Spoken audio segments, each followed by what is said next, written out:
Hello, cosmic friends and family. Welcome back to the Supernature Cafe. I am your host, David Mage. And I'm your host, Reverend Audra. Thank you for taking the time to tune into our show where we discuss the reality-bending stories and experiences from our Supernature podcast. Supernature Cafe seeks to be respectful to all people, humans, beings, and creatures of the universe alike. What we discuss and our content may not be suitable for all listeners.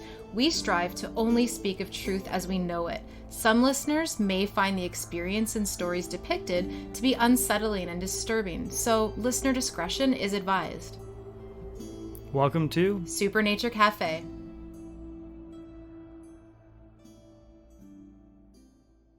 So in today's cafe, we are going to discuss the 3 stories we brought to you last week.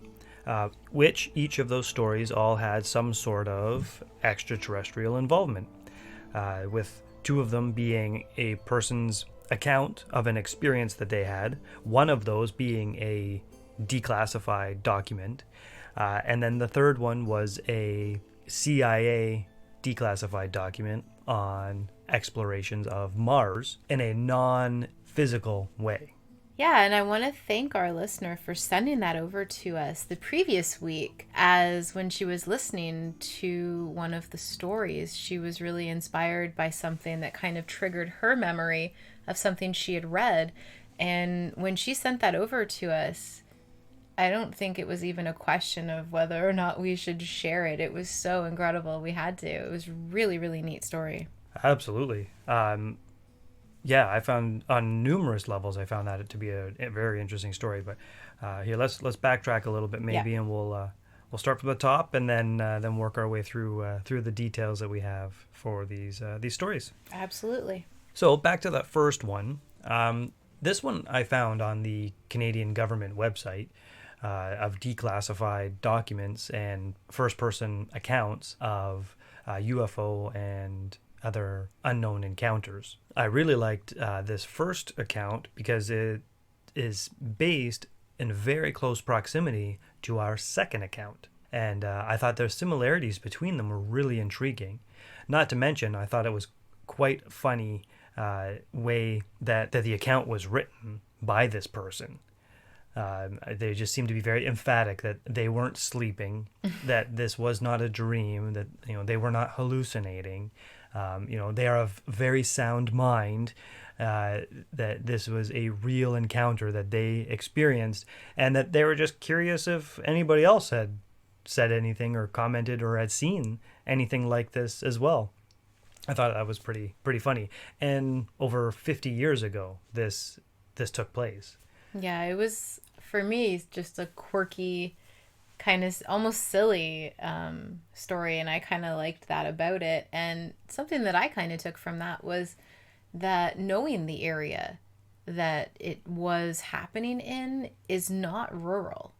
So, to hear these accounts, they're generally rural areas and not downtown, and not in proximity of, a variety of homes and things like that. So I thought that was kind of an interesting insight, because there's not a lot of people in their city going, hey, look, I can see something. It's usually, in darkness, out on like the old dirt paths. So I liked that about this story. And which tied in with the second story, which was in a dark, late at night, in the middle of the woods on a road experience.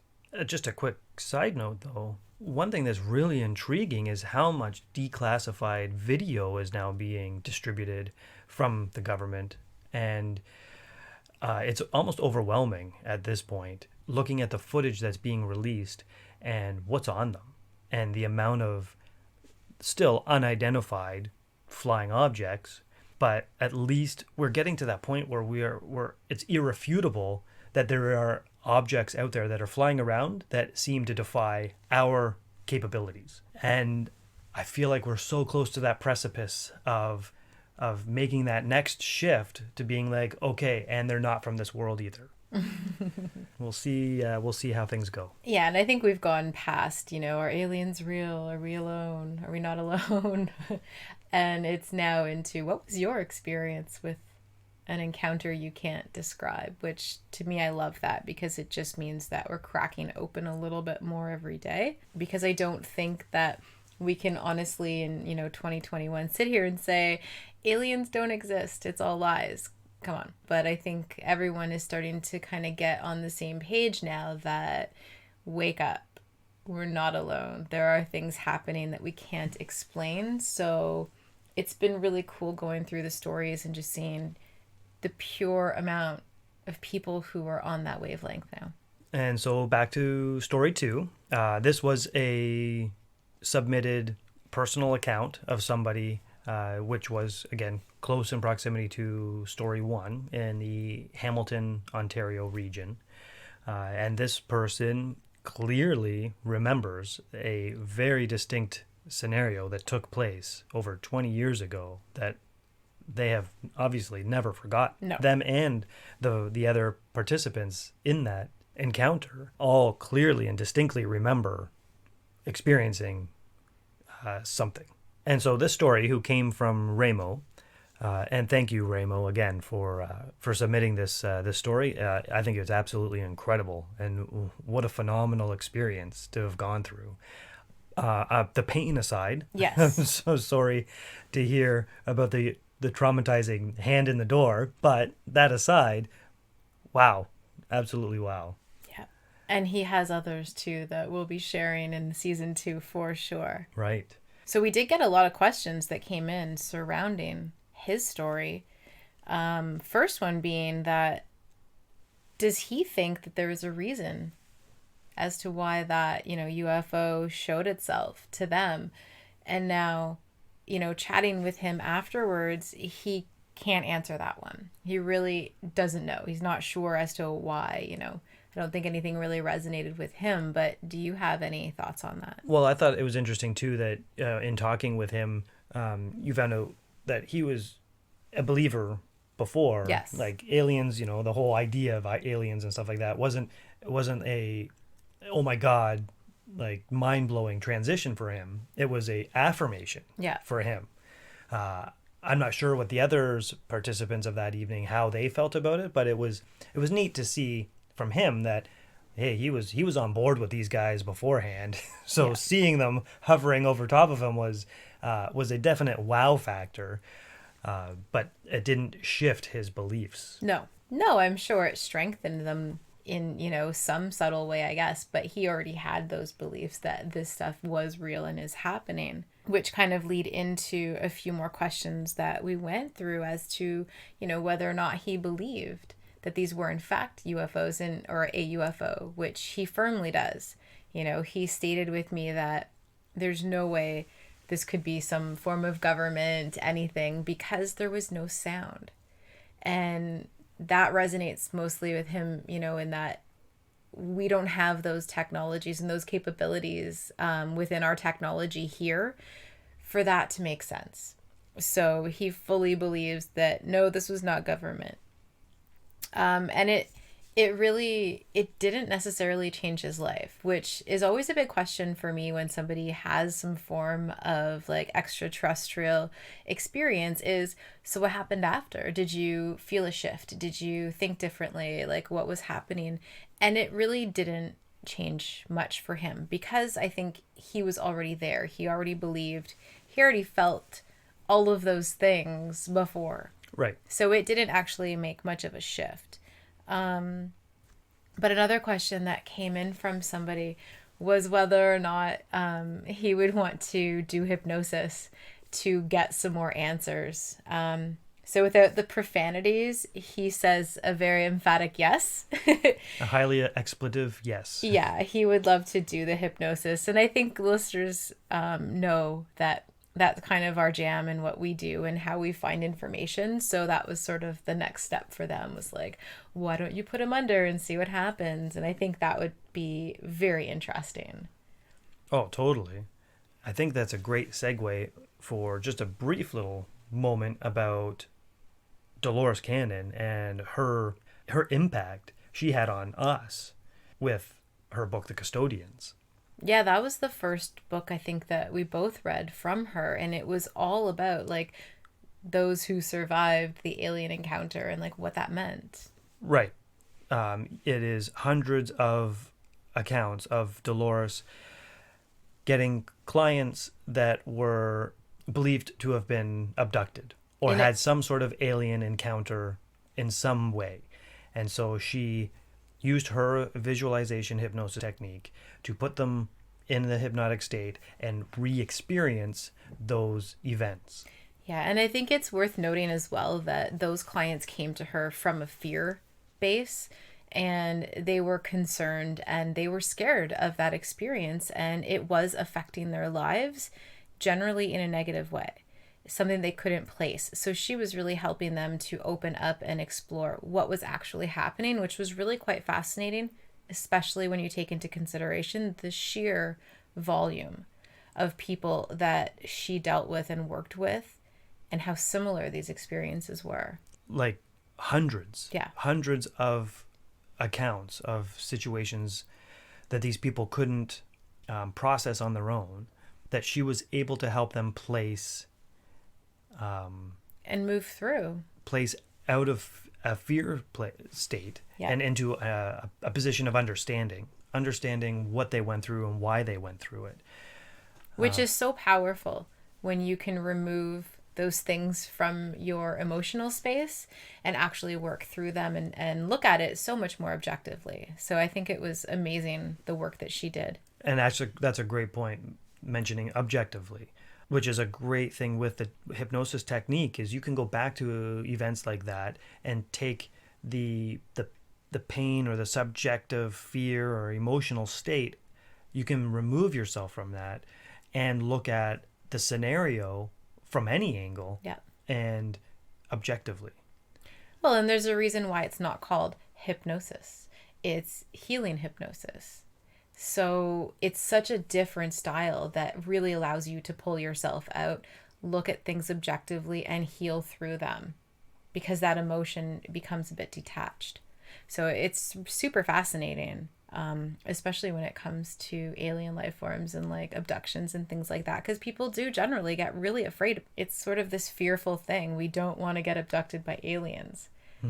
Maybe some of us do, but No, don't want to be abducted by aliens. just contact is cool. Contact is cool. Total contact. Yeah.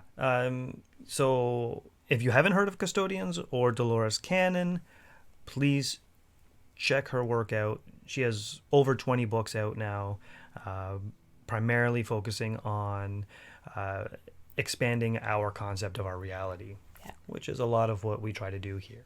And the cool thing with Dolores, aside from her being my teacher, which sometimes I even forget that I learned that through her studies, is she'll take you down a rabbit hole that's like a light, bright, amazing rabbit hole that, you know, you learn and expand, and then you expand again and again and again, and you can't come back from it. It's incredible, the experiences that we've had through her. I mean, she was the spark for us that really led us down our path. And sometimes that can be a scary path to go down, but you find your answers with her.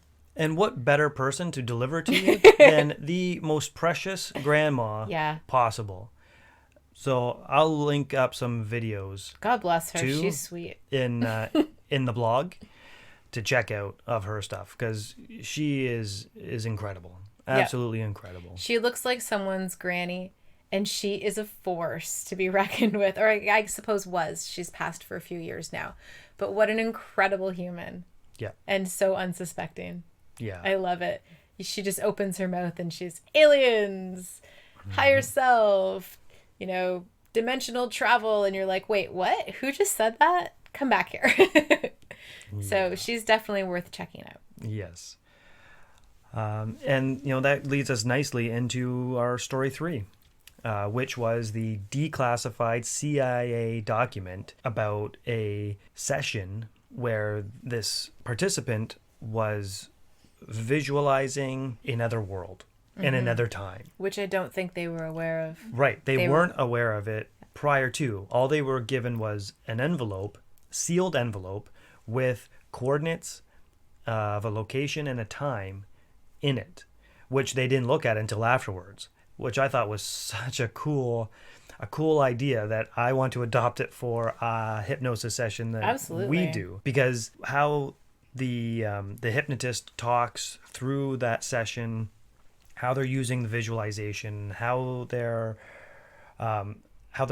talking through it, really is the same technique Yes. that we use. It's not therapeutic hypnosis. This is quantum hypnosis. This is traveling, moving through time, moving to coordinates, which is really fascinating.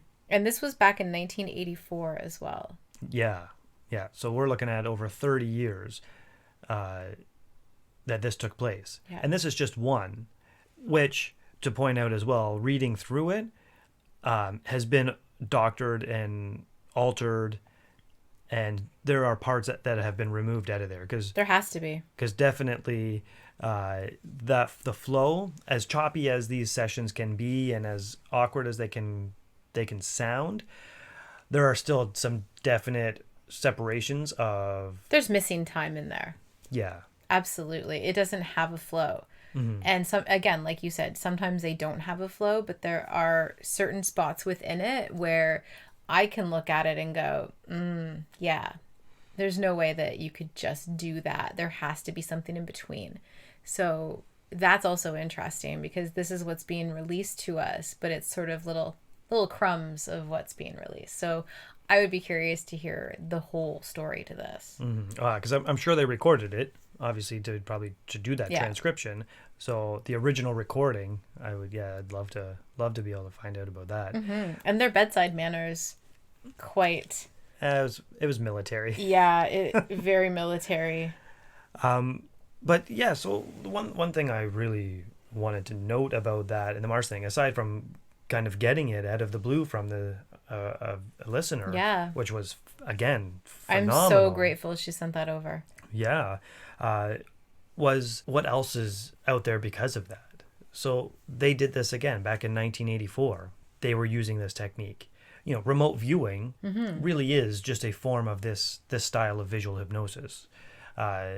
And that's been proven and talked about, and has been used as a technique with governments. Oh yeah, for decades. For decades. Probably more. And so they were dabbling in this, back in the 50s and 60s, to get to a state in the 80s to be using it like this. Yeah. So I'm fascinated to think about where they're at and how they're using it and what they're using it for. Maybe I don't want to know I'm sure we don't want to know. at this point. So who knows? Who knows what else is out there that they've learned about? Oh yeah, I mean, there's stuff that we 100% know about that governments hide from us. So, you almost have to think like they're much larger things, because they hide tiny things from us. To think that, well, maybe the general population can't handle this, so we're going to hold back on it, and it'll just look like it's conspiracy or this or that. And I mean, without getting too detailed about it, they hide the small things from us. So they know the big things too. And what are those things? Like, I'm ready. I'll listen. I want to know more, And I think there's a lot of people out there who do want to know more, who know that there are so many possibilities happening out there that the government knows about, and that's about it. And there's some great shows out there now that are addressing this, especially from the military Yes. angle, which is really bringing to light a lot of this alien or extraterrestrial UFO exposure. It's like extraterrestrial secrecy. Yeah. And the amount of exposure that the government has had, and we're just kind of focusing on the U.S. government because Yeah. that's what's most prevalent. But Well, in our pop culture, yeah. right. But I'm sure, Russia, China, Oh, boy. every other country on the planet is having these experiences and these encounters and these scenarios happening as well. And I think the sooner we can make that shift from Fear. from fear, yeah, but from the idea that, do these encounters actually happen, to, yes, they're happening, Yeah. they're going on. Now let's address why they're happening. Why are they going on? What else is at play? What else is going on? What other non-planetary into our galactic Community. our galactic community is Federation. going on that that we're almost maybe getting prepared for. I mean, it can take you on a spiral, and it's so interesting because you can really go one or two ways. But I find it fascinating. I find it interesting that it is so secretive still, but I do love that people are exploring like tremendously, especially across Canada and the US. Like there's so many new shows and stories popping up to address it, for people calling out their government saying, hey, we know what's up. Let's talk about this. We're ready. We want to know more. Prepare us. We don't want to be in the dark anymore. And I'm fascinated with those stories and those shows. They're so interesting. And I think they're going to open something up that's so much bigger that we're ready to kind of move through and move into. The amount of documents that are being released, again, between the Canadian site, the Canadian governmental site, and the US's site, like there are thousands of documents to scour through to find these UFO encounters. So again, anybody out there who comes across anything, please send it our way. I know I'm still searching and looking through, trying to find some cool little nuggets, some juicy ones to share. Yeah, to deliver to the show. Yeah. Please share and share and share. If you have anything that you want us to look into, or kind of deconstruct and talk further about, we would love that and be so open to it. And thank you again to everyone who shared and participated in this week's show and the experiences that took place. Yeah, and a big thank you to Ramo for sharing his story and also getting back on the phone and talking a little bit more about some of the stuff that came in afterwards. I really appreciate your time. So our next episode is going to be the last of season 1. It's going to be your third hypnosis session. And my favorite. My favorite too. As wild and as intriguing as the first two were that took place, and where we explored and who we explored with and what we learned, really this third one shattered what I thought was possible in a hypnosis session, and where you explore and what you do and where we go with it. Like still to this day, I go back to that session and think about what took place. And so to finish this first season off, we want to deliver this third hypnosis session and then do a final cafe to discuss it. Perfect. I can't wait to share. It's definitely been a highlight of last year, was that session, if that says anything. It was really exciting for me, and I kind of always want to go back to those places. So thank you again for listening to today's Supernature Cafe. We have a Patreon account set up under David Mage. If you are interested in finding out more, please check us out there. You can support our Supernature show, among other great things that I have for content that I'm coming out with. Also, I have a Mage's Monday Musings e-letter that I send out more information, more videos, more articles about what I'm searching out and finding, and some new information and new things that are always coming my way. So feel free to check us out at galacticcycle.com, where you can sign up for my Monday Musings e-letter. If you would like to share your story, or have any questions about our discussions, or have any ideas that you would like us to include, email us at supernature@galacticcycle.com. And if you enjoyed this session, subscribe or follow us on your favorite podcast platform and stay up to date on all of our latest releases. Help us make these shows as interactive as possible, so please reach out and keep this conversation going. You can connect with us in the links in the bio and become a part of the journey. See you next time for more incredible stories. And in all that you do, may you reconnect with the earth. Thank you for listening, and never stop pushing the boundaries of reality.